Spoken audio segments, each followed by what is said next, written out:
ଦେଖନ୍ତୁ ଭାଇ ପୁରା ହରପୁରା ଯାହାକୁ କୁହନ୍ତୁ ପୁରାଣ୍ଟ ହରପୁରା ଏକା ଦେଖନ୍ତୁ ଗାଇସ୍ ଭଲ ମାଛ ତିନୋଟି ଗୋଟେ ହେଲା ପାଖାପାଖି କିଲେ ଭଳିଆ ଆଉ ଦୁଇଟା 250-300 ଭଳିଆ କି 400 ଭଳିଆ ହେବେ। ମୁଁ ତ ଦଣ୍ଡି ଆଣିନି କିନ୍ତୁ ମାଛ ଧରିଛି ଦେଖନ୍ତୁ ସମୁଦ୍ର ଏଠି ପଡ଼ିଛି ସୂତି ଗାଈ ଦେଖନ୍ତୁ କେମିତିଆ କେତେ ପାଣି ଅଛି ଦେଖନ୍ତୁ ସମୁଦ୍ର ମୁହାଣରେ ଆମେ ବସିକିରି ଏଠି ବହୁ କଷ୍ଟରେ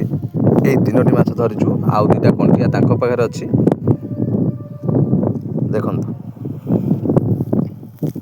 ଇଏ ହେଲା ଫିସିଂ ମାଛ ଧରିବାକୁ ଆସିବ ମନୋରଞ୍ଜନ କରିବ ମାଛ ଧରିବ ଖୁସିରେ ଯିବ।